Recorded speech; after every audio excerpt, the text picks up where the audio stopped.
सतनाम वाहिगुरु साहिब जी।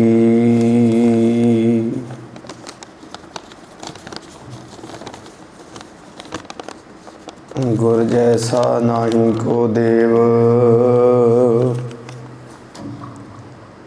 जिस मस्तक भाग सो लागा सेव। परम सत्कारयोग सतगुरां दी साजी और निवाजी होई।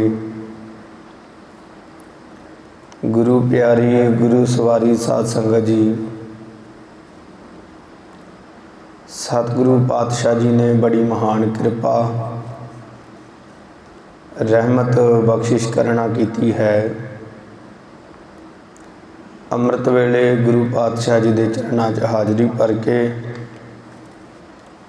सतगुरु जी के पासों लाहे प्राप्त कर रहे हो, उत्तम कर्मां वाले हो। आप संगतां साहिब श्री गुरु गोबिंद सिंह जी महाराज जी दे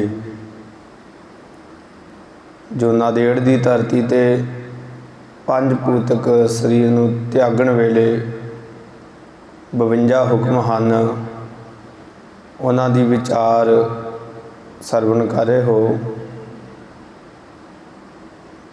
15 हुक्मां दी विचार हो चुकी है। अज 16वें हुक्म की विचार आरंभ होनी है।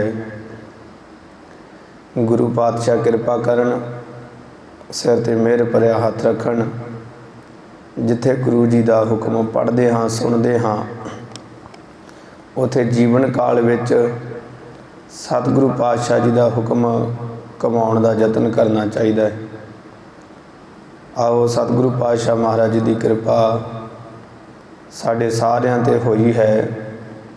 इस भागा समा सानू सारियां नू सतगुरु जी ने बख्शिया है। आओ महाराज जी के अगले हुक्म की विचार 16वें हुक्म की विचार आरंभ करिए।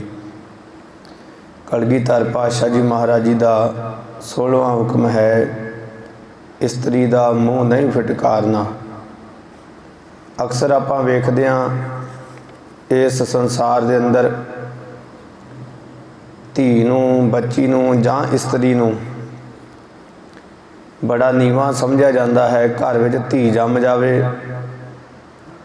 ते लोग बड़ा पछतावा करते हैं। पत्नी नूं पैर की जुत्ती समझ के रखना, ये भी बड़ा गलत रीति जिहड़ी सी हिंदुस्तान में चलती सी। ये तो गुरु नानक पातशाह महाराज जी ने कृपा कर दी। उस समय के ब्राह्मण पंडित ये क्या करते सन भी जनानी जिहड़ी है, इस्त्री जिहड़ी है, ये पैर की जुत्ती है। ये वाहिगुरू परमेश्वर ने केवल ते केवल भोग करने वास्ते ते कारोबार सांभण वास्ते दिती हुई है। इनू पैर की जुत्ती बराबर सांभ के रखना है। पर सतगुरु गुरु नानक देव महाराज ने होका दिता, नहीं भाई, सो क्यों मंदा आखीए जित जम्मै राजान। महाराज कहते जिहदी कुख विचों वड्डे वड्डे राजे महाराजे जन्म लेंदे हन, वो धी बच्ची वो इस्त्री नूं माड़ा क्यों कहिंदे हो। ये जिहड़ा बराबरता ही दिती है ना, ये सानू गुरु नानक पातशाह जी ने बख्शी है। तो गुरु गोबिंद सिंह महाराज जी का भी फरमान है। महाराज कहते भाई, इस्त्री का मूँह नहीं फिटकारना, भाव के इस्त्री नूं मंदा नहीं कहना। वाहिगुरू परमेश्वर ने जिन्हों भी संसार ते भेजा है, सब मैं जोत जोत है सोए, तिसदा चानन सब मैं चानन होए। तो 17वां हुक्म है गुरु पातशाह जी का, जगत झूठ तंबाकू विख्या आदि का त्याग कर देना। जगत झूठ तंबाकू नूं आख्या गया है, शराब नूं आख्या गया है। विख्या आदि तो भाव है कोई भी नशेली वस्तु गुरसिख ने अपने जीवन में नहीं वरतनी। कई बार अक्सर आपां की वेखदे हाँ, आपां कह देने जी असी शराब पींदे नहीं, असी तो पिया देने। किसी नूं ना शराब पियाउणी है, ना ही गुरसिख ने शराब पीनी है। तंबाकू नूं ते इन्ना माड़ा महाराज ने आख्या ना, महाराज कहते तनक तंबाकू सेविए दे पिदर तज जाए, पानी ताके हाथ का मथुरा सम हो जाए। ਕਹਿੰਦੇ ਤੰਬਾਕੂ ਖਾਣ ਵਾਲੇ ਮਨੁੱਖ ਦੇ ਹੱਥ ਦਾ ਪਾਣੀ ਵੀ ਸ਼ਰਾਬ ਬਰਾਬਰ ਹੈ ਗੁਰਸਿੱਖ ਵਾਸਤੇ। ਤੰਬਾਕੂ ਦਾ ਜਿਹੜਾ ਮਨੁੱਖ ਸੇਵਨ ਕਰਦਾ ਏ ਉਹਦੇ ਹੱਥ ਦਾ ਪਾਣੀ ਪੀਣਾ ਵੀ ਮਾਰੇ ਕਹਿੰਦੇ ਸ਼ਰਾਬ ਪੀਣ ਦੇ ਬਰਾਬਰ ਹੈ। ਇਸ ਕਰਕੇ ਤੰਬਾਕੂ ਵਿਖਿਆ ਆਦ ਜਗਤ ਝੂਠ ਦਾ ਤਿਆਗ ਕਰਨਾ ਹੈ, ਭਾਵ ਕਿ ਨਾ ਕਿਸੇ ਨੂੰ ਕੋਈ ਨਸ਼ਾ ਪਿਆਉਣਾ ਹੈ, ਨਾ ਹੀ ਕੋਈ ਨਸ਼ਾ ਪੀਣਾ ਹੈ। ਕਦੇ ਵੀ ਇਹ ਗਲਤੀ ਨਹੀਂ ਕਰਨੀ, ਆਪਣੀ ਧਰਮ ਦੀ ਕਿਰਤ ਕਮਾਈ ਵਿੱਚੋਂ ਕਿਸੇ ਦੇ ਨਸ਼ੇ ਵਾਸਤੇ ਕਿਸੇ ਨੂੰ ਪੈਸੇ ਨਹੀਂ ਦੇਣੇ। ਜਿਵੇਂ ਅਕਸਰ ਆਪਾਂ ਕੀ ਕਰਦੇ ਹਾਂ, ਕੋਈ ਸ਼ਰਾਬੀ ਆਣ ਆਪਣੇ ਦਰਵਾਜ਼ੇ ਤੇ ਖੜਦਾ ਹੈ, ਆਪਾਂ ਕਹਿੰਦੇ ਕੋਈ ਗੱਲ ਨਹੀਂ, ਆਪਾਂ ਕਿਹੜਾ ਪੀਣੀ ਹੈ, ਦੇ ਦਿੰਦੇ ਆ ਪੈਸੇ, ਆਪੇ ਪੀਂਦਾ ਫਿਰੇਗਾ। ਨਹੀਂ ਭਾਈ, ਇਹ ਵੀ ਬੜਾ ਵੱਡਾ ਪਾਪ ਹੈ। ਕਿਸੇ ਨੂੰ ਨਸ਼ੇ ਤੇ ਲਾਉਣਾ, ਕਿਸੇ ਨੂੰ ਆਪਣੀ ਦਸਾਂ ਨਹੁੰ ਦੀ ਕਿਰਤ ਕਮਾਈ ਵਿੱਚੋਂ ਗਲਤ ਕੰਮਾਂ ਵਾਸਤੇ ਪੈਸੇ ਦੇਣੇ, ਇਹ ਵੀ ਪਾਪ ਹੈ। ਜਗਤ ਝੂਠ ਤੰਬਾਕੂ ਵਿਖਿਆ ਆਦਿ ਦਾ ਗੁਰਸਿੱਖ ਨੇ ਤਿਆਗ ਕਰਨਾ ਹੈ। ਇਸੇ ਤਰ੍ਹਾਂ ਗੁਰੂ ਪਾਤਸ਼ਾਹ ਜੀ 18ਵਾਂ ਹੁਕਮ ਸਾਨੂੰ ਕਰਦੇ ਹਨ, ਰਹਿਤਵਾਨ ਤੇ ਨਾਮ ਜਪਣ ਵਾਲੇ ਗੁਰਸਿੱਖਾਂ ਦੀ ਸੰਗਤ ਕਰਨੀ। ਰਹਿਤਵਾਨ ਜਿਹੜੇ ਗੁਰੂ ਦੀ ਰਹਿਤ ਮਰਿਆਦਾ ਵਿੱਚ ਪ੍ਰਪੱਕ ਹੋਣ, ਨਾਮ ਜਪਣ ਵਾਲੇ ਅਭਿਆਸੀ ਗੁਰਸਿੱਖਾਂ ਦੀ ਸੰਗਤ ਕਰਨੀ ਹੈ। ਕਿਉਂਕਿ ਅਕਸਰ ਆਪਣੀ ਇਹ ਕਹਾਵਤ ਹੀ ਹੈ ਕਿ ਜੈਸੀ ਸੰਗਤ ਵੈਸੀ ਰੰਗਤ। ਤੁਸੀਂ ਸ਼ਰਾਬ ਪੀਣ ਵਾਲੇ ਦਾ ਸੰਗ ਕਰਦੇ ਰਹੋ, 2-4 ਮਹੀਨੇ ਉਹਦੇ ਕੋਲ ਬੈਠੋ, ਤੁਹਾਡਾ ਮਨ ਵੀ ਸ਼ਰਾਬ ਪੀਣ ਨੂੰ ਕਰੇਗਾ। ਤੇ ਤੁਸੀਂ ਕੋਈ ਨਾਮ ਜਪਣ ਵਾਲੇ ਗੁਰਮੁਖ ਪਿਆਰੇ ਦੀ ਸੰਗਤ ਕਰੋ, ਕੋਈ ਮਹੀਨਾ 2 ਮਹੀਨਾ ਸੰਗਤ ਕਰੋ, ਤੁਹਾਡਾ ਦਿਲ ਵੀ ਨਾਮ ਜਪਣ ਨੂੰ ਕਰੇਗਾ। ਜਿਹੋ ਜੀ ਸੰਗਤ ਹੋਵੇਗੀ, ਜੋ ਜੈਸੀ ਸੰਗਤ ਮਿਲੇ ਸੋ ਤੈਸੋ ਫਲ ਖਾਏ, ਗੁਰਬਾਣੀ ਦੇ ਫਰਮਾਨ ਹਨ। ਇਸ ਕਰਕੇ ਸੰਗਤ ਜਿਹੜੀ ਹੈ ਉਹ ਕੇਵਲ ਤੇ ਕੇਵਲ ਰਹਿਤਵਾਨ ਗੁਰਸਿੱਖਾਂ ਦੀ, ਨਾਮ ਜਪਣ ਵਾਲੇ ਗੁਰਸਿੱਖਾਂ ਦੀ ਹੀ ਕਰਨੀ ਹੈ ਗੁਰਸਿੱਖ ਨੇ। ਤੇ 19ਵੇਂ ਹੁਕਮ ਵਿੱਚ ਮਹਾਰਾਜ ਜੀ ਬਖਸ਼ਿਸ਼ ਕਰਦੇ ਹਨ, ਜਿਹੜੇ ਕੰਮ ਆਪਣੇ ਕਰਨ ਯੋਗ ਹਨ ਉਹਨਾਂ ਦੇ ਵਿੱਚ ਆਲਸ ਨਹੀਂ ਕਰਨੀ। ਭਾਵ ਕਿ ਜੋ ਪਤਾ ਹੈ ਵੀ ਇਹ ਕੰਮ ਮੈਂ ਕਰਨਾ ਹੈ, ਇਹ ਮੇਰਾ ਕੰਮ ਹੈ, ਉਹ ਕੰਮ ਨੂੰ ਕਰਨ ਦੇ ਵਿੱਚ ਦੇਰੀ ਨਹੀਂ ਲਾਉਣੀ ਚਾਹੀਦੀ। ਜਿਹੜਾ ਆਪਣਾ ਕੰਮ ਹੈ ਸਾਡਾ ਕਰਨ ਯੋਗ, ਉਹ ਸਾਨੂੰ ਸਮੇਂ ਸਿਰ ਕਰ ਲੈਣਾ ਚਾਹੀਦਾ ਹੈ। ਜਿਸ ਵੇਲੇ ਰਾਵਣ ਧਰਤੀ ਤੇ ਡਿੱਗਾ ਪਿਆ ਹੈ ਤੇ ਰਾਮਚੰਦਰ ਜੀ ਨੇ ਭੇਜਿਆ ਸੀ ਲਛਮਣ ਨੂੰ, ਜਾਂ ਦੁਨੀਆ ਤੋਂ ਐਡਾ ਵੱਡਾ ਗਿਆਤਾ ਮਨੁੱਖ ਜਾ ਰਿਹਾ ਏ, ਇਹਦੇ ਕੋਲੋਂ ਕੋਈ ਜੀਵਨ ਕਾਲ ਵਿੱਚ ਸਿੱਖਿਆ ਲੈਣ ਵਾਲੇ ਬਚਨੇ ਸੁਣ ਲਾ। ਤੇ ਰਾਵਣ ਨੇ ਉਸ ਵੇਲੇ ਬਚਨੇ ਹੋਏ ਆਖਿਆ ਸੀ, ਜੋ ਮਰਜ਼ੀ ਹੋ ਜੇ, ਅੱਜ ਦਾ ਕੰਮ ਕੱਲ ਤੇ ਕਦੇ ਵੀ ਨਾ ਛੱਡਿਓ, ਇਹ ਗਲਤੀ ਨਾ ਜ਼ਿੰਦਗੀ ਵਿੱਚ ਕਰਿਓ। ਤੇ ਭਗਤ ਜੀ ਵੀ ਬਚਨ ਕਰਦੇ ਹਨ, ਫਰੀਦਾ ਆਜ ਕਰੰਤਾ ਅਬਹਿ ਕਰ, ਅਬ ਕਰਤਾ ਸੋ ਤਾਲ, ਪਾਛੈ ਕਛੂ ਨਾ ਹੋਏਗਾ ਜੋ ਸਿਰ ਪਰ ਆਵੇ ਕਾਲ। ਕਹਿੰਦੇ ਜਿਹੜਾ ਅੱਜ ਕੰਮ ਕਰਨਾ ਉਹਨੂੰ ਹੁਣੇ ਹੀ ਕਰ ਲਾ। ਮਹਾਰਾਜ ਜੀ ਵੀ ਬਚਨ ਕਰਦੇ ਹਨ, ਭਾਈ ਜਿਤਨੇ ਕੰਮ ਆਪਣੇ ਕਰਨ ਦੇ ਯੋਗ ਹਨ ਉਹਨਾਂ ਦੇ ਵਿੱਚ ਆਲਸ ਨਹੀਂ ਕਰਨੀ। ਜਿਹੜਾ ਕੰਮ ਪਤਾ ਹੈ ਮੈਂ ਕਰਨਾ ਹੈ, ਉਹ ਮੇਰੇ ਕੰਮ ਵਿੱਚ ਆਲਸ ਨਾ ਹੋਵੇ। ਆਪਣੇ ਕੰਮ ਨੂੰ ਆਪਣੀ ਜ਼ਿੰਮੇਵਾਰੀ ਸਮਝ ਕੇ ਸਮੇਂ ਸਿਰ ਹੀ ਕਰ ਲੈਣਾ ਚਾਹੀਦਾ ਹੈ। ਇਹ ਵੀ ਗੁਰੂ ਪਾਤਸ਼ਾਹ ਜੀ ਦਾ ਸਾਨੂੰ ਹੁਕਮ ਹੈ ਵੀ ਆਪਣੇ ਕੰਮਾਂ ਵਿੱਚ ਕਦੇ ਵੀ ਆਲਸ ਦਲਿੱਦਰ ਨਹੀਂ ਧਾਰਨਾ। ਜੋ ਮੇਰਾ ਕੰਮ ਹੈ ਉਹ ਮੈਨੂੰ ਸਮੇਂ ਸਿਰ ਕਰ ਲੈਣਾ ਚਾਹੀਦਾ ਹੈ। ਇਸੇ ਤਰ੍ਹਾਂ 20ਵੇਂ ਹੁਕਮ ਵਿੱਚ ਕਲਗੀਧਰ ਪਾਤਸ਼ਾਹ ਬਖਸ਼ਿਸ਼ ਕਰਦੇ ਹਨ, ਗੁਰਬਾਣੀ ਦੀ ਕਥਾ ਤੇ ਕੀਰਤਨ ਕਰਨਾ ਤੇ ਸੁਣਨਾ। ਕਰਨ ਦਾ ਯਤਨ ਕਰਨਾ ਤੇ ਸੁਣਨ ਦਾ ਯਤਨ ਕਰਨਾ। ਗੁਰਬਾਣੀ ਦੀ ਕਥਾ ਕੀਰਤਨ ਰੋਜ਼ ਸੁਣਨਾ ਹੈ, ਤੇ ਜੇ ਕਰ ਸਕਦੇ ਹਾਂ ਫਿਰ ਤੇ ਬਹੁਤ ਵੱਡੀ ਭਾਗਾਂ ਵਾਲੀ ਗੱਲ ਹੈ। ਜੇ ਨਹੀਂ ਕਰ ਸਕਦੇ ਤੇ ਸੁਣਨਾ ਜ਼ਰੂਰ ਹੈ। ਮਹਾਰਾਜ ਜੀ ਦਾ ਹੁਕਮ ਹੈ ਹਰ ਰੋਜ਼ ਗੁਰਬਾਣੀ ਦਾ ਕੀਰਤਨ, ਗੁਰਬਾਣੀ ਦੀ ਕਥਾ ਵਿਚਾਰ ਸੁਣਨੀ ਹੈ ਗੁਰਸਿੱਖ ਨੇ, ਤੇ ਕਰਨ ਦਾ ਯਤਨ ਕਰਨਾ ਹੈ। ਜੇ ਕਰ ਸਕਦੇ ਆ ਤੇ ਬਹੁਤ ਵਧੀਆ ਗੱਲ ਹੈ, ਤੇ ਜੇ ਨਹੀਂ ਕਰ ਸਕਦੇ ਫਿਰ ਸੁਣਨ ਦੀ ਆਦਤ ਪਾ ਲੈਣੀ ਚਾਹੀਦੀ ਹੈ। ਇਹ ਵੀ ਮਹਾਰਾਜ ਜੀ ਦਾ ਹੁਕਮ ਹੈ। ਇਸੇ ਤਰ੍ਹਾਂ ਮਹਾਰਾਜ ਜੀ 21ਵੇਂ ਹੁਕਮ ਵਿੱਚ ਬਚਨ ਕਰਦੇ ਹਨ, ਕਿਸਿਆ ਦੀ ਨਿੰਦਿਆ ਚੁਗਲੀ ਤੇ ਈਰਖਾ ਨਹੀਂ ਕਰਨੀ। ਨਿੰਦਿਆ ਕੀ ਹੈ? ਜਿਹੜੀ ਗੱਲ ਹੈ ਨਹੀਂ ਆਪਾਂ ਉਹ ਦੱਸ ਰਹੇ ਹਾਂ, ਉਹ ਨਿੰਦਿਆ ਹੀ ਹੈ। ਚੁਗਲੀ ਕੀ ਹੈ? ਚੁਗਲੀ ਹੈ ਵੀ ਕਿਸੇ ਨੇ ਕਿਸੇ ਦੇ ਪ੍ਰਤੀ ਮਾੜਾ ਆਖਿਆ ਹੈ, ਮੈਂ ਸੁਣ ਲਿਆ, ਤੇ ਮੈਂ ਜਿਹਦੇ ਪ੍ਰਤੀ ਕਿਸੇ ਨੇ ਮੈਨੂੰ ਦੱਸਿਆ ਵੀ ਉਹ ਫਲਾਣਾ ਬੰਦਾ ਇੱਦਾਂ ਹੈ, ਉਹ ਇੱਦਾਂ ਹੈ, ਤੇ ਮੈਂ ਉਹਨੂੰ ਜਾ ਕੇ ਦੱਸ ਦੇਣਾ ਹੈ ਵੀ ਤੇਰੇ ਪ੍ਰਤੀ ਉਹ ਇੱਦਾਂ ਕਹਿੰਦਾ ਹੈ। ਇਹ ਚੁਗਲੀ ਹੈ। ਤੇ ਨਿੰਦਿਆ ਹੈ ਜਿਹੜੀ ਗੱਲ ਹੈ ਵੀ ਨਹੀਂ ਉਹ ਬਣਾ ਕੇ ਆਪਾਂ ਦੱਸ ਦਿੱਤੀ ਵੀ ਉਹ ਤੇ ਇਦਾਂ ਕਰਦੇ ਨੇ, ਫਲਾਣਾ ਬੰਦਾ ਆਹ ਕੰਮ ਕਰਦਾ ਹੈ, ਇਹ ਨਿੰਦਿਆ ਹੀ ਹੈ। ਇੱਥੋਂ ਤੱਕ ਵੀ ਅਭਿਆਸੀ ਪੁਰਸ਼ ਦੱਸਦੇ ਹਨ, ਭਾਵੇਂ ਉਹ ਸੱਚੀ ਗੱਲ ਹੀ ਹੋਵੇ, ਸੱਚ ਵੀ ਉਹਨਾਂ ਕੀ ਬੋਲੋ ਜਿੰਨਾ ਕੁ ਆਪਾਂ ਅਗਲੇ ਦੇ ਮੂੰਹ ਤੇ ਦੱਸ ਸਕਦੇ ਹੋਈਏ।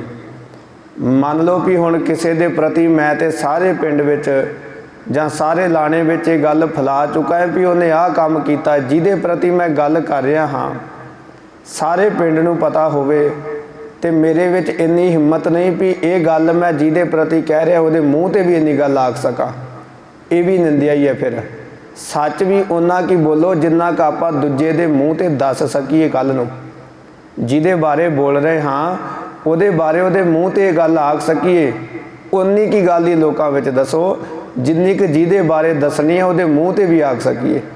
ਜੇ ਆਪਾਂ ਵੱਧ ਬੋਲਦੇ ਹਾਂ ਤੇ ਉਹਦੇ ਮੂੰਹ ਤੇ ਨਹੀਂ ਇੰਨੀ ਗੱਲ ਕਹਿ ਸਕਦੇ, ਫਿਰ ਸੰਗਤ ਜੀ ਇਹ ਵੀ ਨਿੰਦਿਆ ਹੀ ਹੈ। ਇਸ ਕਰਕੇ ਮਹਾਰਾਜ ਕਹਿੰਦੇ ਭਾਈ ਕਿਸੇ ਦੀ ਵੀ ਨਿੰਦਿਆ ਚੁਗਲੀ ਤੇ ਕਿਸੇ ਵੀ ਨਾਲ ਈਰਖਾ ਨਹੀਂ ਕਰਨੀ, ਇਹ ਵੀ ਸਤਿਗੁਰੂ ਪਾਤਸ਼ਾਹ ਜੀ ਦਾ ਹੁਕਮ ਹੈ। ਤੇ 22ਵੇਂ ਹੁਕਮ ਵਿੱਚ ਕਲਗੀਧਰ ਪਾਤਸ਼ਾਹ ਬਖਸ਼ਿਸ਼ ਕਰਦੇ ਹਨ, ਧਨ ਜਵਾਨੀ ਜੋਬਨ ਜਾਤ ਦਾ ਅਭਿਮਾਨ ਨਹੀਂ ਕਰਨਾ। ਧਨ ਦਾ ਵੇਖੋ, ਆਪਾਂ ਜਦੋਂ ਮਾਂ ਦੇ ਪੇਟ ਗਰਭ ਵਿੱਚੋਂ ਜਨਮ ਲੈਂਦੇ ਹਾਂ ਨੰਗੇ ਹੀ ਆਉਂਦੇ ਆ ਨਾ, ਸਾਰੇ ਖਾਲੀ ਹੱਥ ਹੁੰਦੇ ਆ, ਸਰੀਰ ਦੇ ਉੱਤੇ ਕੱਪੜਾ ਵੀ ਨਹੀਂ ਹੁੰਦਾ, ਨੰਗੇ ਪੈਰੀ ਹੁੰਦੇ ਆ। ਜਦੋਂ ਸੰਸਾਰ ਤੋਂ ਜਾਂਦੇ ਆ ਸੰਗਤ ਜੀ, ਉਦੋਂ ਵੀ ਆਪਾਂ ਖਾਲੀ ਹੱਥ ਤੇ ਨੰਗੇ ਪੈਰੀ ਹੀ ਜਾਂਦੇ ਆ। ਸਰੀਰ ਦਾ ਕੱਪੜਾ ਇੱਥੋਂ ਤੱਕ ਆ ਦੇਹ ਵੀ ਸਾਡੀ ਇੱਥੇ ਸੜ ਕੇ ਸਵਾਹ ਬਣ ਜਾਂਦੀ ਹੈ। ਇਸ ਕਰਕੇ ਜਿਹੜੀ ਚੀਜ਼ ਨਾਲ ਲੈ ਕੇ ਨਹੀਂ ਆਏ, ਨਾਲ ਲੈ ਕੇ ਨਹੀਂ ਜਾਣੀ। ਸਿਰਫ ਰੱਬ ਨੇ ਸਾਨੂੰ ਇੱਥੇ ਵਰਤਣ ਵਾਸਤੇ ਸੁੱਖ ਸਹੂਲਤਾਂ ਦਿੱਤੀਆਂ ਨੇ, ਘਰ-ਬਾਰ ਹੈ, ਜ਼ਮੀਨਾਂ ਜਾਇਦਾਦਾਂ ਨੇ, ਇਹਨਾਂ ਦਾ ਹੰਕਾਰ ਨਹੀਂ ਕਰਨਾ ਵੀ ਮੈਂ ਬੜਾ ਅਮੀਰ ਬੰਦਾ ਹੈ। ਇਸ ਕਰਕੇ ਆਪਣੇ ਧਨ ਦਾ, ਮਾਇਆ ਦਾ, ਜ਼ਮੀਨਾਂ ਜਾਇਦਾਦਾਂ ਦਾ ਹੰਕਾਰ ਨਹੀਂ ਕਰਨਾ। ਜਵਾਨੀ ਯੁਵਾ ਅਵਸਥਾ, ਜਿਹਨੂੰ ਜਵਾਨੀ ਦੇ ਵਿੱਚ ਯੁਵਾ ਅਵਸਥਾ ਭਾਵ ਕਿ ਜਦੋਂ ਸਾਡੇ ਅੰਦਰ ਬਲ ਪੂਰਾ ਹੁੰਦਾ ਹੈ, ਆਪਾਂ ਲੋਕਾਂ 'ਤੇ ਬੜਾ ਅਤਿਆਚਾਰ ਵੀ ਕਰਨ ਨੂੰ ਤੁਰ ਪੈਂਦੇ ਹਾਂ। ਜਵਾਨੀ ਵੇਲੇ ਆਪਾਂ ਬੜੀਆਂ ਵੱਡੀਆਂ ਦਾਅਵੇ ਵਾਲੀਆਂ ਗੱਲਾਂ ਵੀ ਕਰ ਲੈਂਦੇ ਹਾਂ। ਇਸ ਕਰਕੇ ਆਪਣੀ ਜਵਾਨੀ ਦਾ ਮਾਣ ਵੀ ਨਹੀਂ ਕਰਨਾ। ਸੰਗਤ ਜੀ ਪਤਾ ਕੋਈ ਨਹੀਂ ਕਦੋਂ ਕਿਹੜੇ ਵੇਲੇ ਕਿਹੋ ਜਿਹਾ ਸਮਾਂ ਆ ਜੇ, ਕੋਈ ਪਤਾ ਨਹੀਂ ਲੱਗਦਾ ਰੱਬ ਦੇ ਰੰਗਾਂ ਦਾ। ਬੰਦਾ ਠੱਗੀਆਂ ਮਾਰਦਾ ਧਨ ਇੱਕੇ ਵਾਰੀ ਇਕੱਠਾ ਕਰਦਾ ਹੈ, ਥੋੜਾ ਕਰਕੇ ਇਕੱਠਾ ਕਰਦਾ ਜਾਂਦਾ ਹੈ, ਪਰ ਵਾਹਿਗੁਰੂ ਪਰਮੇਸ਼ਰ ਖੇਡ ਐਸੀ ਵਰਤਾਉਂਦਾ ਹੈ, ਇਹੋ ਜਿਹੀ ਥਾਂ 'ਤੇ ਸੁੱਟਦਾ ਫਿਰ ਇੱਕੇ ਦਮ ਹੀ ਸਾਰਾ ਹੀ ਪੈਸਾ ਡਾਕਟਰਾਂ ਦੇ ਰਾਹੀਂ ਨਿਕਲ ਜਾਂਦਾ ਹੈ। ਇਸ ਕਰਕੇ ਇਹਨਾਂ ਚੀਜ਼ਾਂ ਦਾ ਹੰਕਾਰ ਨਹੀਂ ਕਰਨਾ, ਆਪਣੀ ਧਰਮ ਦੀ ਕਿਰਤ ਕਰਨੀ ਹੈ। ਜੋਬਨ ਤੋਂ ਭਾਵ ਹੈ ਸਰੀਰ ਦੀ ਸੁੰਦਰਤਾ ਵੇਖ ਕੇ ਵੀ ਦੂਜੇ ਨੂੰ ਫਟਕਾਰਨਾ ਨਹੀਂ। ਮੈਂ ਸੋਹਣਾ ਬੜਾ ਹਾਂ, ਦੂਜਾ ਭੈੜਾ ਲੱਗਦਾ ਹੈ, ਉਹਨੂੰ ਫਟਕਾਰਨਾ ਨਹੀਂ ਹੈ। ਆਪਣੇ ਜੋਬਨ, ਆਪਣੇ ਸੁੰਦਰਤਾ ਦਾ ਵੀ ਹੰਕਾਰ ਨਹੀਂ ਕਰਨਾ। ਇੱਥੋਂ ਤੱਕ ਕੋਈ ਪਾਤਸ਼ਾਹ ਨੇ ਆਖਿਆ ਵੀ ਜਾਤ ਤੇਰੀ ਗੁਰਸਿੱਖ ਦੀ ਰੱਬ ਨੇ ਬਣਾਈ ਨਹੀਂ, ਤੇ ਜੇ ਤੂੰ ਫਿਰ ਵੀ ਜਾਤ ਪਾਤ ਦਾ ਭੇਦ ਰੱਖਦਾ ਹੈ ਜਾਂ ਜਾਤ ਦਾ ਹੰਕਾਰ ਕਰਦਾ ਹੈ ਤੇ ਫਿਰ ਵੀ ਤੂੰ ਗੁਰੂ ਦਾ ਸਿੱਖ ਨਹੀਂ ਹੈ। ਧਨ ਜਵਾਨੀ ਜੋਬਨ ਜਾਤ ਦਾ ਹੰਕਾਰ ਕਦੇ ਵੀ ਨਹੀਂ ਕਰਨਾ, ਇਹ ਵੀ ਪਾਤਸ਼ਾਹ ਜੀ ਦਾ ਹੁਕਮ ਹੈ। ਅਗਲਾ ਹੁਕਮ ਹੈ ਮਤ ਉੱਚੀ ਸੁੱਚੀ ਰੱਖਣੀ, ਆਪਣੇ ਮਨ ਨੂੰ ਨੀਵਾਂ ਰੱਖਣਾ। ਮਤ ਉੱਚੀ ਸੁੱਚੀ ਕਿਵੇਂ ਹੈ? ਭਾਵ ਕਿ ਜੋ ਸੰਸਾਰ ਸੋਚ ਰਿਹਾ ਹੈ ਧਰਮ ਦੀ ਜ਼ਿੰਦਗੀ ਵਿੱਚ ਉਹਨਾਂ ਤੋਂ ਉੱਚਾ ਹੀ ਸੋਚਣਾ ਹਮੇਸ਼ਾ ਗੁਰਸਿੱਖ ਨੇ। ਜਿਵੇਂ ਕੋਈ ਸੋਚ ਰਿਹਾ ਵੀ ਮੈਂ ਅੰਮ੍ਰਿਤ ਵੇਲੇ ਗੁਰਦੁਆਰੇ ਜਾਣਾ ਹੈ, ਸੰਸਾਰ ਸੋਚ ਰਿਹਾ ਵੀ ਅਸੀਂ ਅੰਮ੍ਰਿਤ ਵੇਲੇ ਉੱਠਣਾ ਹੈ, ਗੁਰਦੁਆਰੇ ਜਾਣਾ ਹੈ। ਗੁਰਸਿੱਖ ਦੋਵੇਂ ਵੇਲੇ ਗੁਰੂ ਘਰ ਆਵੇ, ਮਤ ਨੂੰ ਉੱਚੀ ਰੱਖਣ ਦੀ ਕੋਸ਼ਿਸ਼ ਕਰੇ। ਹੁਣ ਜਦੋਂ ਆਪਾਂ ਨਵਾਂ ਮਕਾਨ ਪਾਉਂਦੇ ਹਾਂ ਸੰਗਤ ਜੀ, ਤੇ ਆਪਾਂ ਕਹਿੰਦੇ ਹਾਂ ਸਾਡੇ ਵਿਹੜੇ ਦੀ ਜਿਹੜੀ ਪੌੜੀ ਹੈ ਇਹ ਸੜਕ ਤੋਂ ਫੁੱਟ 2 ਫੁੱਟ ਉੱਚੀ ਰੱਖੀ, ਸਾਡੀ ਚੌਂਕੀ ਜਿਹੜੀ ਹੈ ਸੜਕ ਤੋਂ ਫੁੱਟ 2 ਫੁੱਟ ਉੱਚੀ ਰੱਖੀ। ਤੇ ਬਣਾਉਣ ਵਾਲਾ ਮਿਸਤਰੀ ਸਵਾਲ ਕਰੇ ਵੀ ਇਹ ਉੱਚੀ ਕਿਉਂ ਰਖਾ ਰਹੇ ਹੋ, ਤੇ ਆਪਾਂ ਕਹਿ ਸਕਦੇ ਹਾਂ ਨਾ ਵੀ ਸੜਕ ਦਾ ਜਿਹੜਾ ਗੰਦਾ ਮੰਦਾ ਪਾਣੀ ਹੈ, ਮੈਲਾ ਪਾਣੀ ਹੈ, ਇਹ ਸਾਡੇ ਵਿਹੜੇ ਵਿੱਚ ਨਾ ਆਵੇ, ਇਸ ਕਰਕੇ ਵਿਹੜਾ ਉੱਚਾ ਰੱਖਣਾ ਹੈ ਸੜਕ ਤੋਂ। ਇਸੇ ਤਰ੍ਹਾਂ ਸੰਸਾਰ ਦੀ ਮੈਲ, ਕਾਮ ਕ੍ਰੋਧ ਲੋਭ ਮੋਹ ਵਿਸ਼ੇ ਵਿਕਾਰਾਂ ਦੀ ਮੈਲ ਰੂਪੀ ਪਾਣੀ ਸਾਡੀ ਮੱਤ ਦੇ ਵਿੱਚ ਨਾ ਆਵੇ, अपनी मत नूं संसार नालों उच्चा ही रखना है ते मन नूं नीवा करके रखना है। मन नीवा तो भाव है निमरता विच रहना है।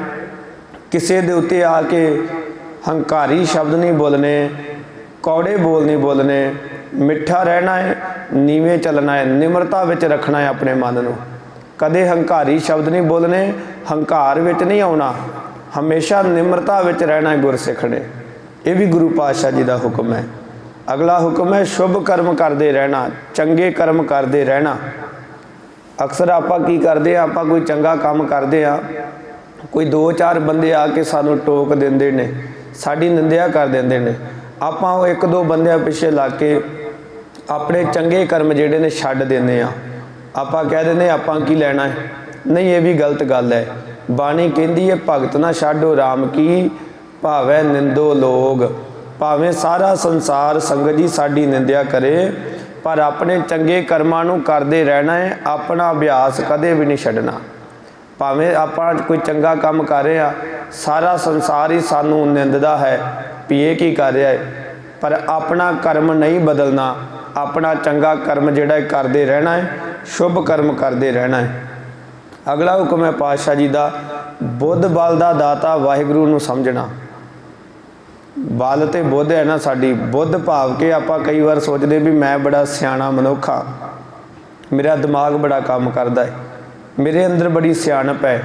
अपनी सियाणप का मालक भी वो अकाल पुरख नूं समझना, क्योंकि जदों वो अपनी ते आई ते आ जाता है ना, फिर मारे कहते खल पंडित ते मूर्ख करबो, मूर्ख ते मुगधारी। कह लगे खल पंडित, खल मूर्ख ते पंडित करबो, पंडित ते मुगधारी। वड्डे वड्डे मूर्खां नूं पंडित बना दिंदा है, वड्डे वड्डे पंडितां नूं भाव के ज्ञानियां नूं, सियाणे मनुखां नूं पलां विच पागल बना के सुट दिंदा है। इस करके अपनी बुद्ध दा भी दाता जिहड़ा है वाहिगुरू नूं जानना है भी रब ने दित्ती बुद्धि है। बल शरीर की ताकत का भी कदे हंकार नहीं करना, इहदा भी वाहिगुरू परमेश्वर नूं ही दाता जानना है।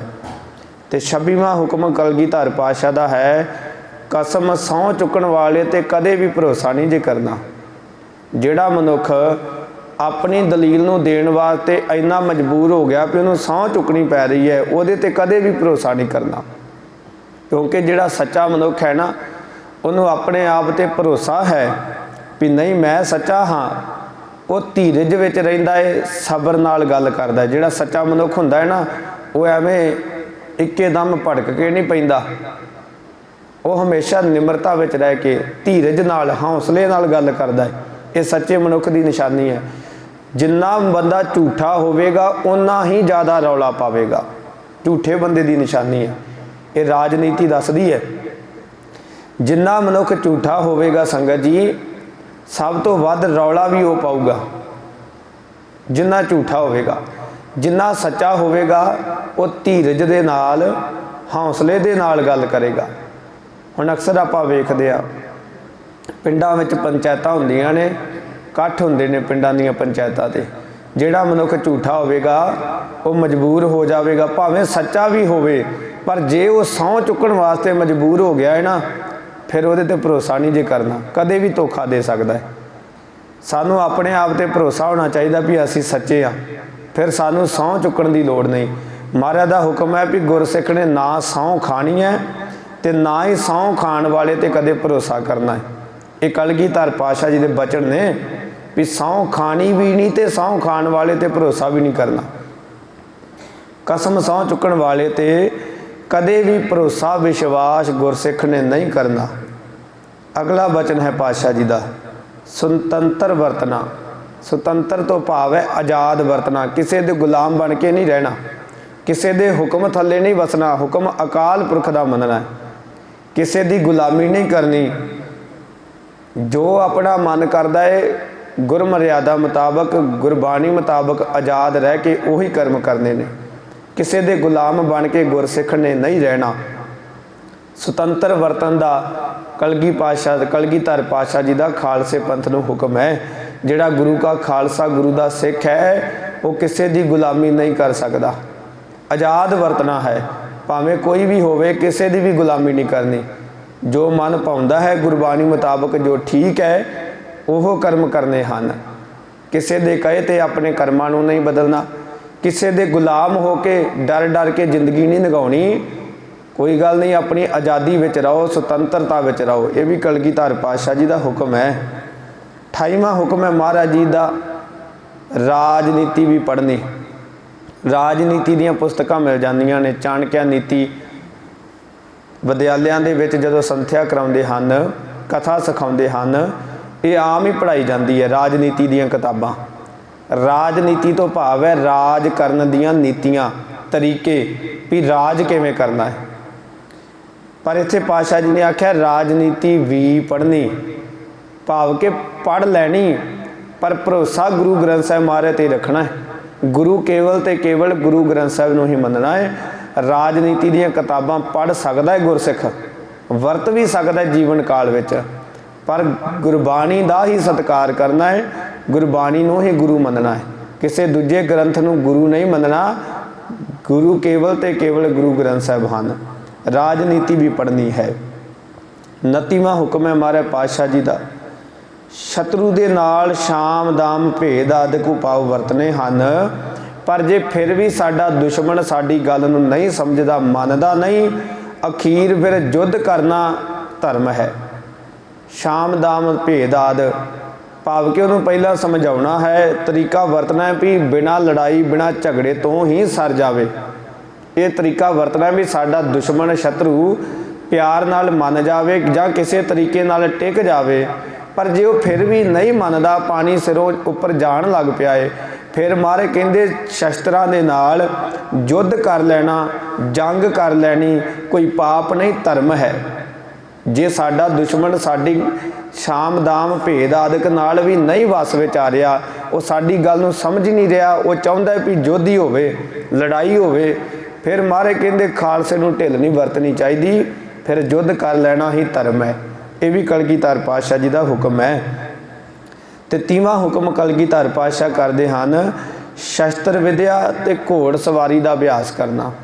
ਮਾਫ ਕਰਿਓ, ਮੈਂ ਵੀ ਤੁਹਾਡੇ ਵਿੱਚ ਹੀ ਹਾਂ। ਆਪਾਂ ਸ਼ਸਤਰਾਂ ਦਾ ਅਭਿਆਸ ਛੱਡਦੇ ਜਾਂਦੇ ਹਾਂ।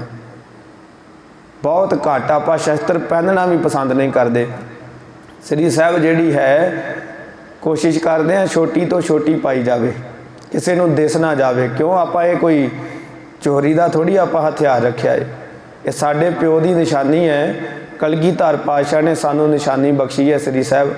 ਇਹ ਸਾਨੂੰ ਪਹਿਨ ਕੇ ਰੱਖਣੀ ਚਾਹੀਦੀ ਹੈ। ਵਧੀਆ ਤੋਂ ਵਧੀਆ ਸ਼ਸਤਰ ਰੱਖਣਾ ਚਾਹੀਦਾ। ਜੇ ਆਪਾਂ ਸ਼ਸਤਰ ਹੀ ਨਹੀਂ ਪਹਿਨ ਸਕਦੇ ਤੇ ਸ਼ਸਤਰਾਂ ਦਾ ਅਭਿਆਸ ਕਿੱਥੋਂ ਕਰ ਲਵਾਂਗੇ? ਸ਼ਸਤਰਾਂ ਦਾ ਅਭਿਆਸ ਕਰਨਾ ਆਪਾਂ ਛੱਡ ਚੁੱਕੇ ਹਾਂ। ਪਰ ਇੱਕ ਗੱਲ ਯਾਦ ਰੱਖਿਓ, ਪੁਰਾਤਨ ਗ੍ਰੰਥਾਂ ਮੁਤਾਬਕ, ਵਿਦਵਾਨਾਂ ਮੁਤਾਬਕ ਇਹ ਬਚਨ ਆਉਂਦੇ ਹਨ, ਐਸਾ ਸਮਾਂ ਆਉਣਾ ਹੈ ਸੰਸਾਰ 'ਤੇ ਸਾਰਾ ਕੁਝ ਤਹਿਸ ਨਹਿਸ ਹੋ ਜਾਣਾ ਹੈ। ਆਖਰ ਜਿਹੜੇ ਸ਼ਸਤਰ ਕਲਗੀਧਰ ਪਾਤਸ਼ਾਹ ਜੀ ਨੇ ਸਾਨੂੰ ਬਖਸ਼ੇ ਹਨ, ਇਹੋ ਹੀ ਸਾਡੇ ਕੰਮ ਆਉਣੇ ਨੇ। ਇਹ ਸ੍ਰੀ ਸਾਹਿਬ ਜੀ ਮਹਾਰਾਜ ਨੇ 24 ਘੰਟੇ ਪਹਿਨਣ ਦਾ ਹੁਕਮ ਕੀਤਾ ਹੈ, ਤੇ ਇਹਦਾ ਕੋਈ ਕਾਰਨ ਹੈ। ਮਹਾਰਾਜ ਨੇ ਬਿਨਾਂ ਵਜ੍ਹਾ ਤੋਂ ਨਹੀਂ ਕਹਿ ਦਿੱਤਾ ਵੀ ਤੂੰ 24 ਘੰਟੇ ਸ੍ਰੀ ਸਾਹਿਬ ਪਹਿਨ ਕੇ ਰੱਖਣੀ ਹੈ। ਇਹਦਾ ਵੀ ਕੋਈ ਵੱਡਾ ਕਾਰਨ ਹੋਵੇਗਾ। ਇਸ ਕਰਕੇ ਅੱਜ ਆਪਾਂ ਸਮਝਦੇ ਨਹੀਂ, ਪਰ ਆਉਣ ਵਾਲੇ ਸਮੇਂ ਵਿੱਚ ਇਹ ਸ਼ਸਤਰ ਸਾਡੇ ਕੰਮ ਆਉਣੇ ਨੇ। ਇਸ ਕਰਕੇ ਪਾਤਸ਼ਾਹ ਜੀ ਦਾ ਹੁਕਮ ਹੈ, ਸ਼ਸਤਰ ਵਿਦਿਆ ਅਭਿਆਸ ਕਰਦੇ ਰਹਿਣਾ ਹੈ, ਗੱਤਕੇ ਦਾ ਅਭਿਆਸ ਕਰਦੇ ਰਹਿਣਾ ਹੈ। ਥੋੜ੍ਹਾ ਬਹੁਤਾ ਸ਼ਸਤਰ ਦਾ ਅਭਿਆਸ ਗੁਰਸਿੱਖ ਨੂੰ ਜ਼ਰੂਰ ਕਰਨਾ ਚਾਹੀਦਾ। ਘੋੜ ਸਵਾਰੀ ਦਾ ਵੀ ਅਭਿਆਸ ਕਰਨਾ ਚਾਹੀਦਾ ਹੈ। ਇਸ ਕਰਕੇ ਵੀ ਕਲਗੀਧਰ ਪਾਤਸ਼ਾਹ ਜੀ ਦਾ ਹੁਕਮ ਹੈ। ਕੋਸ਼ਿਸ਼ ਕਰਨੀ ਚਾਹੀਦੀ ਹੈ। ਇਹਦੇ ਤੋਂ ਆਪਾਂ ਸਾਰੇ ਹੀ ਵਾਂਝੇ ਹਾਂ। ਘੋੜ ਸਵਾਰੀ ਦਾ ਤੇ ਆਪਣੇ ਲਾਗੇ ਨਾਮੋ ਨਿਸ਼ਾਨ ਵੀ ਨਹੀਂ, ਤੇ ਸ਼ਸਤਰਾਂ ਤੋਂ ਤੇ ਆਪਾਂ ਦੂਰ ਜਾਂਦੇ ਹਾਂ। ਇਹ ਗੱਲ ਯਾਦ ਰੱਖਿਓ। ਆਪਾਂ ਕੀ ਕਰਦੇ ਹਾਂ? ਬੱਚੇ ਨੇ ਕਰਦ ਵੀ ਫੜ ਲਈ ਨਾ, ਕਰਦ ਵੀ ਫੜ ਲਈ, ਦਵਾ ਦਵਾ ਤੋਂ ਖੋਲ ਲੈਂਦੇ, ਹਾਏ ਹਾਏ ਤੇਰੇ ਹੱਥ ਤੇ ਨਾ ਵੱਜਦੇ। ਜਿਹੜੇ ਬੱਚੇ ਨੂੰ ਬਚਪਨ ਤੋਂ ਹੀ ਤੁਸੀਂ ਸ਼ਸਤਰਾਂ ਤੋਂ ਡਰਾਉਂਦੇ ਆ ਰਹੇ ਜੇ, ਉਹ ਵੱਡਾ ਹੋ ਕੇ ਕਿਰਪਾਨਾਂ ਕਿੱਥੋਂ ਜੰਗ ਮੈਦਾਨੇ ਵਿੱਚ ਖੜਕਾ ਦੇਵੇਗਾ। ਸਾਨੂੰ ਤੇ ਗੁੜਤੀ ਹੀ ਕਿਰਪਾਨ ਦੀ ਮਿਲਦੀ ਹੈ। ਗੁਰਸਿੱਖ ਨੂੰ ਅੰਮ੍ਰਿਤ ਜਿਹੜਾ ਸੰਸਕਾਰ ਹੈ ਨਾ, ਜਦੋਂ ਬੱਚਾ ਜਨਮ ਲੈਂਦਾ ਹੈ, ਸ੍ਰੀ ਸਾਹਿਬ ਦੇ ਨਾਲ ਉਹਨੂੰ ਜਪਜੀ ਸਾਹਿਬ ਜੀ ਦਾ ਪਾਠ ਕਰਕੇ ਪਤਾਸੇ ਪਾ ਕੇ ਅੰਮ੍ਰਿਤ ਤਿਆਰ ਕਰਨਾ ਗੁਰਸਿੱਖ ਨੇ, ਜਪਜੀ ਸਾਹਿਬ ਦੇ ਪਾਠ ਨਾਲ। ਫਿਰ ਸਰਬਲੋਹ ਦੀ ਸ੍ਰੀ ਸਾਹਿਬ ਦੇ ਨਾਲ ਬੱਚੇ ਨੂੰ ਗੁੜਤੀ ਦੇਣੀ ਹੈ, ਕਿਰਪਾਨ ਦੇ ਨਾਲ ਸ਼ਸਤਰ ਦੀ ਗੁੜਤੀ ਦੇਣੀ ਹੈ। ਇਹ ਵੀ ਪਾਤਸ਼ਾਹ ਜੀ ਦਾ ਹੁਕਮ ਹੈ ਸਾਨੂੰ।